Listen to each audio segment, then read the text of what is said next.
Okay, so we often talk about, being physically healthy. Yeah. But our mental state, that's just as crucial, really, for a full life. Absolutely. It really shapes everything, how we see the world, our relationships, even what we feel capable of. Right. So in this deep dive, we want to explore that landscape a bit. We're going to focus on 5 fairly common mental health conditions. Exactly. And we've looked at some sources that, well, they go beyond just the basic definitions. They start to show you the profound impact these illnesses can have on someone's day-to-day life. Our goal here is really to pull out the key information for you, build some understanding, and maybe, help break down some of those old stigmas around mental health. Definitely. So the ones we're looking at are anxiety disorders, depression, specifically major depressive disorder, then bipolar disorder, schizophrenia, and obsessive-compulsive disorder, OCD. Quite a list. Yeah. Okay, let's start with anxiety disorders. How do the sources frame this? Well, the first thing I stress is that this isn't just everyday stress or worry. We all get that. Anxiety disorders involve this excessive, often debilitating fear or worry that can just kind of take over. It's interesting, the sources hint that this response, it's ancient, it's meant to protect us. Like fight or flight. Exactly. But in our modern world, that system can sometimes go haywire, triggering intense distress in situations that aren't actually dangerous. And the sources mention specific types. I think generalized anxiety disorder, panic disorder, and social anxiety were listed. That's right. GAD, panic disorder, social anxiety. It shows how that core feeling of fear can manifest really differently depending on the person and the context. But yeah, the common thread is that intense, often irrational fear. Symptoms highlighted include things like a racing heart, sweating, those persistent intrusive thoughts, which can be really tough. Probably the ones you can't switch off. Precisely. And avoidance behaviors, too. People start steering clear of situations they think might trigger the anxiety.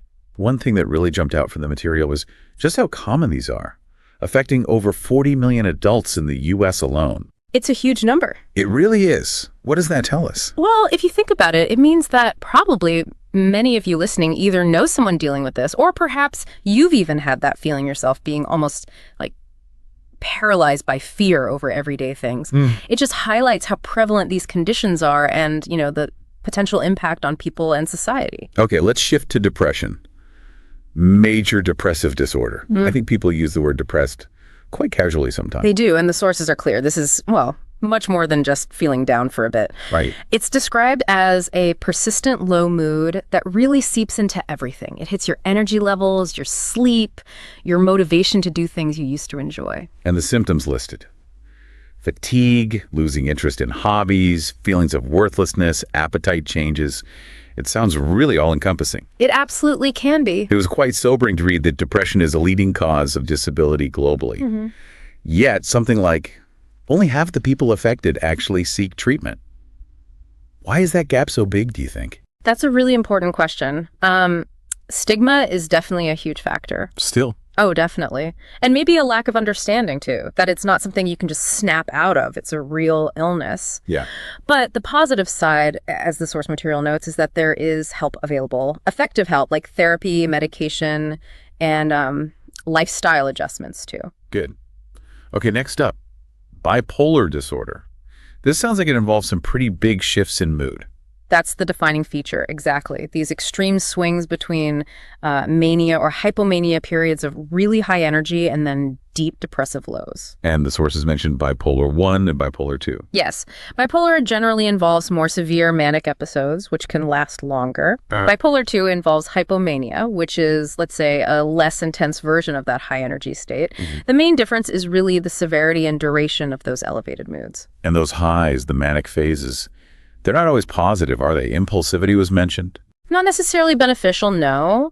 During mania, someone might have racing thoughts, need very little sleep, and engage in impulsive or risky behaviors, things they wouldn't normally do. Right. And then that can be followed by a crash into a really deep depressive episode. It's a very disruptive cycle for people. The source brought up something interesting, that link, sometimes seen, between bipolar disorder and creativity. No. Like artists, musicians. Yeah, that's a connection that often comes up. It's intriguing. Some theories suggest maybe the heightened emotions or the intense energy during mania might, for some, fuel creativity. But it's really crucial to remember this is a serious condition. It needs proper diagnosis and management, often with mood stabilizers, as the sources point out, to help people lead stable lives. Okay, now let's talk about schizophrenia. This is one where I think there are unfortunately a lot of misconceptions and fear. You're absolutely right. Lots of stigma and misunderstanding here. It's important to be clear. It's a psychotic disorder. That means it affects how a person thinks, feels, and perceives reality. So what are the key symptoms the sources outline? Things like hallucinations, so sensing things that aren't there, like hearing voices. Delusions, which are strong, false beliefs that don't align with reality. Also, disorganized speech and sometimes social withdrawal. And you use the term psychotic. Could you just clarify what that means in this context? Sure. Psychotic basically refers to that break from reality, often involving those hallucinations or delusions we just mentioned. It distinguishes it from, say, mood disorders like depression, where reality testing is generally intact. Got it.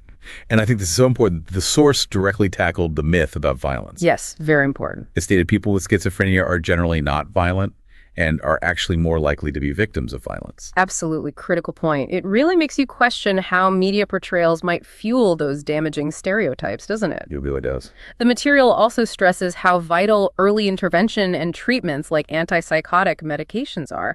They can really improve someone's quality of life significantly. Okay, finally, let's look at obsessive-compulsive disorder, or OCD. Like depression, I feel like the term OCD gets used pretty casually sometimes. Like if someone's just very tidy. Right. People say, I'm so OCD about my desk or something. Yeah. But the source makes it clear that's not really what it is. Not at all. True OCD isn't about liking things neat. It's defined by having these unwanted, intrusive thoughts.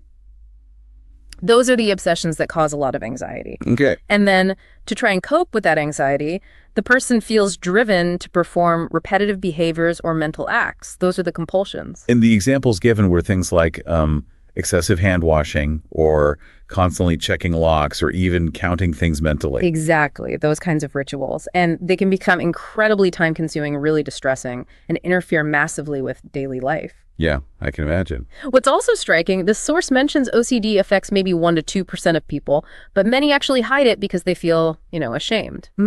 That highlights that internal struggle. It really does. But again, there's effective treatment. Things like cognitive behavioral therapy, CBT, specifically a type called ERP, and medication can really help people break free from that cycle. Okay. So we've covered a lot of ground there. Anxiety disorders, depression, bipolar disorder, schizophrenia, and OCD.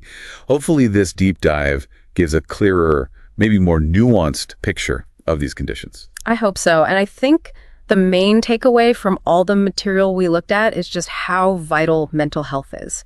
It's every bit as important as physical health. Absolutely. And reaching out for help if you're struggling, that's not weakness. It's actually a sign of real strength, self-care. So true.